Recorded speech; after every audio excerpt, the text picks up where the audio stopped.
Fall Line by Michael Garon, Episode 18, Snakes. I mentioned that I saw Peace Corps as a writing scholarship. I also knew that I wasn't much of a writer.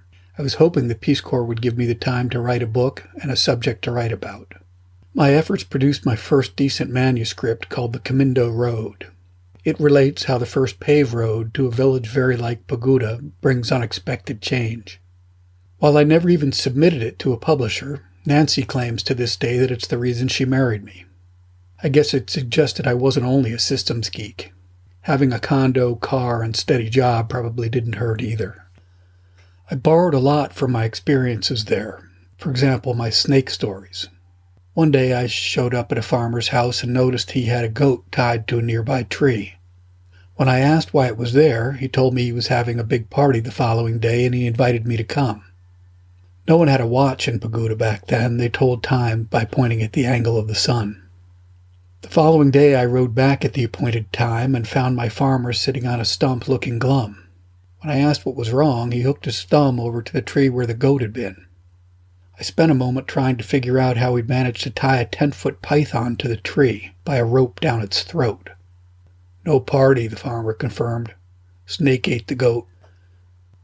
There was also the time a local snake trader announced his visit by clapping at my front door. Upon entering, he laid out a roll of very long python skins, some reaching 15 feet or more. When I asked him where they came from, he told me that he'd caught the snakes himself. I'd seen a local farmer run a much smaller python through the head with a 6-foot spear.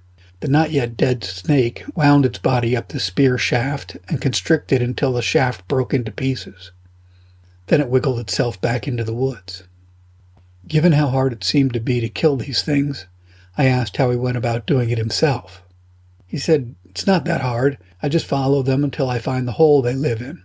Once I see that they're in there, I take a long knife and tie it to my naked thigh. Then I put my leg into the hole and wait for the snake to swallow it. When it gets up to my crotch, it can't go any higher. So all I have to do is drag the snake out of the hole and just keep cutting it down the side the whole while." By the end of my tour in Peace Corps, I had completed my manuscript, The Comindo Road, but I also left Togo as a rather dispirited volunteer. This was much like the feeling I had when leaving Afghanistan, but for different reasons. I'd worked hard to make the farm cooperative successful, but it still felt like a very uphill battle when I left. On the plus side, some of the groups embraced using oxen and saw promise in the work. But others focused on short-term benefits by butchering and chowing down on their cows. Peace Corps asked me to lead the training of the next several groups of volunteers. I thought that suggested that at least I understood the job. But I could never shake the feeling that the ox plowing in Togo might never take hold. So I was happily surprised by some news I read a year after I returned to the States. Togo's president, General Nasimbe Yadama, named one of my cooperatives Best Cooperative of the Year.